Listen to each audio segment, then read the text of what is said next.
আল্লাহ বলতেছে এত সুন্দর করে বানাইছে, তো যদি আমার এই সুন্দরের কদর না করস রে বান্দা, এই নিয়ামতের কদর যদি না করস, সুম্মা রাদাদনাহু আসফালা সাফিলিন, তাহলে আমি তোর সবচেয়ে নিকৃষ্ট জায়গায় পৌঁছে দিব। অচিরেই টের পাবা কি করতেছ, খুব শিগগির জানবা। ও মুসলমান, খুব শিগগির জানবা তুমি যা করছো এর রেজাল্ট কিন্তু খুব শিগগির পাওয়া যাবা। সুম্মা কাল্লা সাউফা তা'লামুন।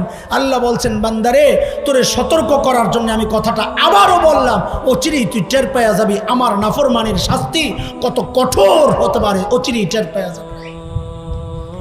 আল্লাহ তাআলা বলছেন একদম চক্ষুষ তুমি দেখবা, সামনে থেকে দেখবা, স্পর্শ হবে তোমার, জাহান্নামের শাস্তি কত ভয়ঙ্কর তুমি টের পাবা। শেষ আয়াতের তাফসীর তরজমা একটু করে আমি শেষ করে দিব। আল্লাহ তাআলা বলছেন, এরে আমার বান্দা, সুম্মা লাতুসআলুন্না ইয়াওমা ইযিন আনিন নাঈম। আমি তোকে যতগুলো নিয়ামত দিয়েছি প্রত্যেকটা নিয়ামতের হিসাব আমি আল্লাহ কড়ায় গন্ডায় বুঝে নিব, মনে রাখিস। আমি হিসাব নিব। তোকে এই চোখ দিয়েছি, তো এই চোখ দিয়ে আমার কালাম পড়েছিস না টেলিভিশন দেখেছিস, আমি চোখের হিসাব নিব। আমি এই হাত দিয়েছি, এই হাত দ্বারা অন্যায়ের বিরুদ্ধে তুই রুখে দাঁড়িয়েছিস না এই হাত দ্বারা খোঁচায় খোঁচায় মানুষের পকেট কেটেছিস, আমি তোর এই হাতের হিসাব নিব। আমি তোকে পা দিয়েছি, এই পা দিয়া নামাজের জন্য গিয়েছিলি না এই পা গুনার দিকে বাড়িয়েছিলি, আমি কদমে কদমে হিসাব নিব। আল্লাহ তাআলা বলছেন, ও দোস্ত, এই জন্যে আমরা বলি গুনাহ করার সময় একটু মাথার মধ্যে এই চেতনাটা একটু ঢুকায়া দাও। যুবকরাই বেশি, আমি চেহারা দেখে বুঝছি।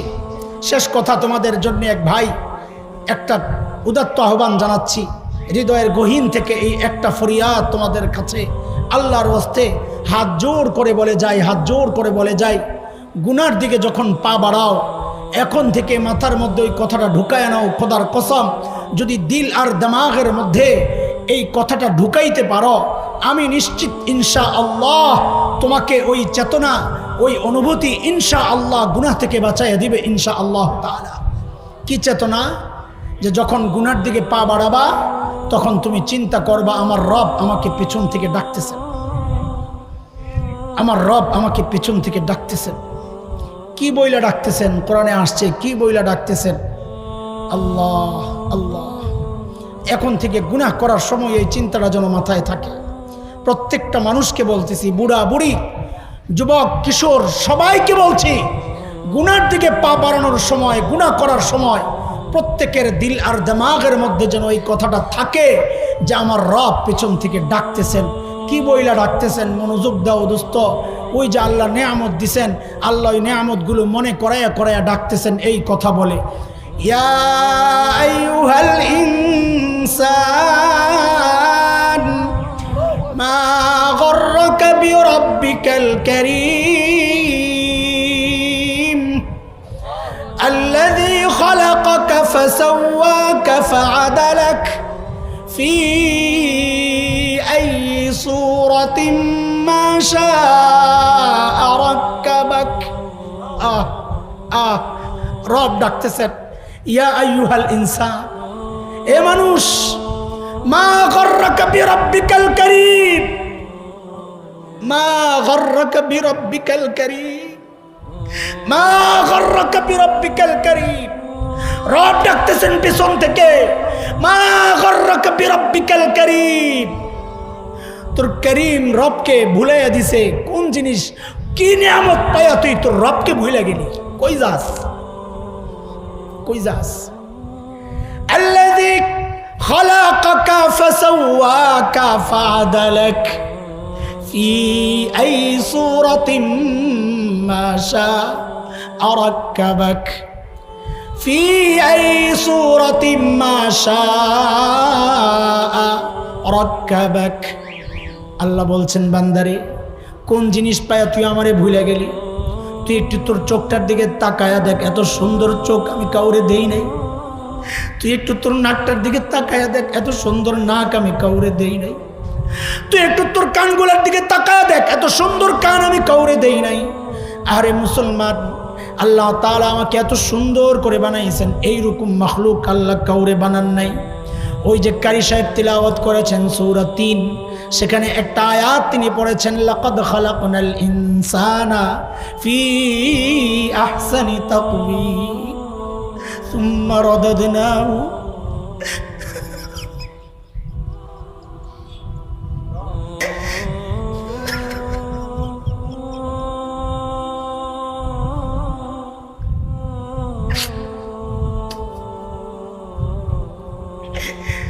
আল্লাহ বলতেছে এত সুন্দর করে বানাইছে, তো যদি আমার এই সুন্দরের কদর না করস রে বান্দা, এই নিয়ামতের কদর যদি না করস, সুম্মা রাদাদনাহু আসফালা সাফিলিন, তাহলে আমি তোর সবচেয়ে নিকৃষ্ট জায়গায় পৌঁছে দিব।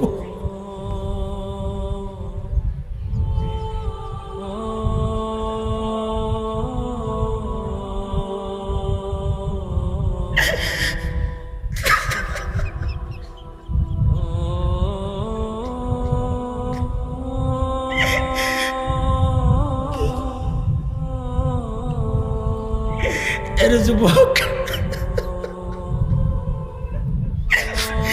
এই চোখটা দিয়ে হারামের দিকে তাকানোর সময় একবার চিন্তা করিস, আল্লাহ ডাকতেছেন তোরে, এর বান্দা এই চোখ দিছি তোর কোরআন পড়ার জন্য, এই চোখ দিছি মায়ের মুখের দিকে তাকায় তাকায় জান্নাত বানানোর জন্য, এই চোখ দিছি বাবার মুখের দিকে মায়ার নজরে তাকায় জান্নাত বানানোর জন্য। আজকে তুই এই চোখ দিয়া উলঙ্গ নারী দেখতেছস, গান দেখতেছস, সিনেমা দেখতেছস। আমি এই কান দিছি তোরে এত বড় নিয়ামত কোরআন শোনার জন্যে, দ্বীনের কথা শোনার জন্যে, আমি রবের কথাগুলো শোনার জন্যে, অথচ এই কানের মধ্যে সারাক্ষণ ইয়ারফোন লাগাইয়া তুই রবের নাফরমানির কথাগুলো শুনতেছিস রে বান্দা। আয় আল্লাহ, এই জবান দিছি রবের জিকির করার জন্যে, আমার জিকির করার জন্যে, আমার কোরআনের তিলাওয়াত করার জন্যে, আর সারাক্ষণ তুই এই দামি নিয়ামতটারে আমার নাফরমানির কাজে লাগাইতেছিস রে বান্দা। আল্লাহু আকবার, আল্লাহু আকবার। এর যুবক, এই অনুভূতিটা দিলের দিমাগের মধ্যে বসাও বসাও বসাও। আর কত আর কত কবে ফেরত আসবা বলো আমারে, আর কত? এ বুড়া, দাড়ি পাইকা সাদা হয়ে গেছে, আর কবে ফেরত আসবা? আল্লাহ তাআলা তোমার আর আমার ডাক দিয়েই তো সূরা ইয়াসিনে বলছেন, আলাম ইয়ানি লিল্লাযীনা আমানু আন তাখশা কুলুবুহুম লিযিকরিল্লাহ। আল্লাহর ভয়ে দিলটা কাইপা ওঠার সময় কি এখনো হয় নাই? আল্লাহ বলতেছে, আমি দাড়ি পাকায়া তোরে সতর্ক করলাম, এখনো সময় হয় নাই। আমি চুল পাকায়া সতর্ক করলাম, এখনো তোর সময় হয় নাই। তুই সাদা দাড়িগুলার কাইটা কাইটা ডাস্টবিনে ফালাস, মনে করছস তুই বুড়া হস নাই। আমার খাতায় বুড়াদের, খাতায় বুড়াদের লিস্টে তোর নাম আমি লিখে দিছি। তোর চুল পাকায় আমি তোর সতর্ক করলাম বান্দা। আলাম ইয়ানি লিল্লাযীনা আমানু আন তাখশা কুলুবুহুম লিযিকরিল্লাহ।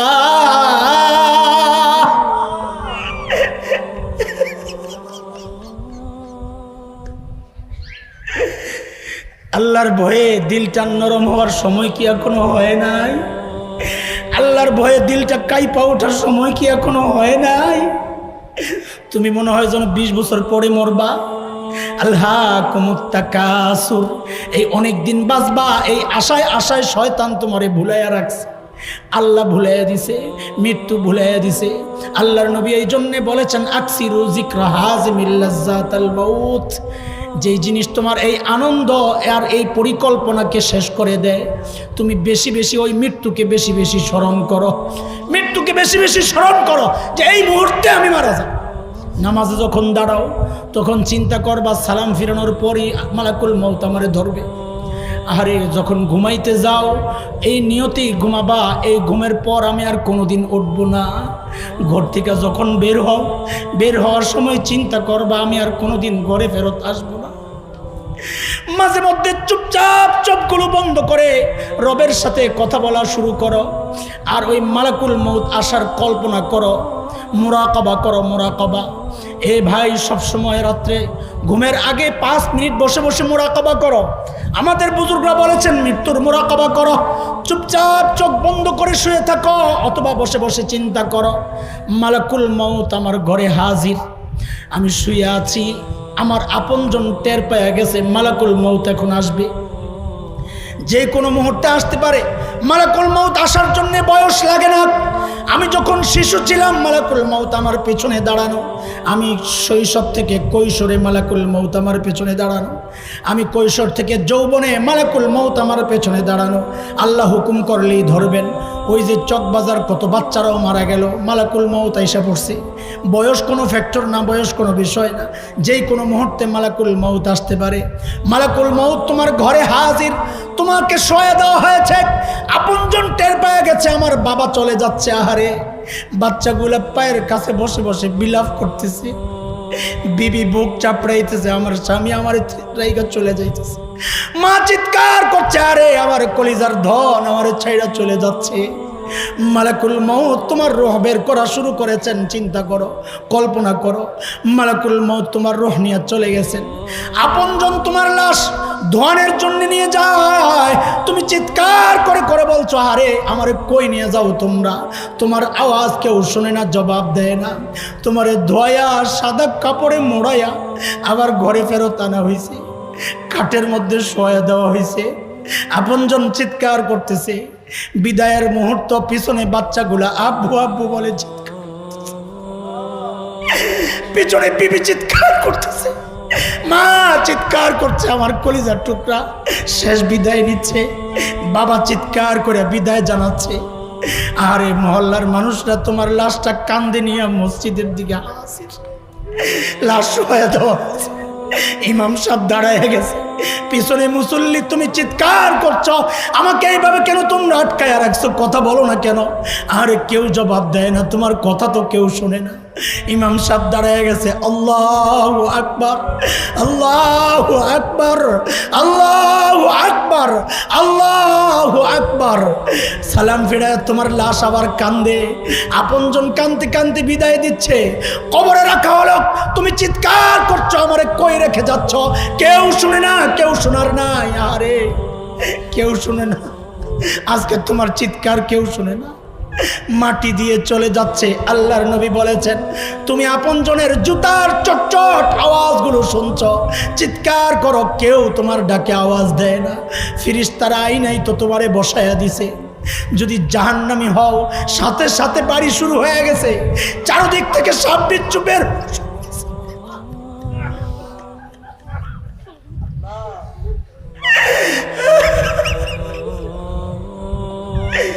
এরে ভাই, হাতে পায়ে ধুইরা শেষ কথাটা বলে যায়, প্রতিদিন 5 মিনিট এইরকম মুরাকাবা করো।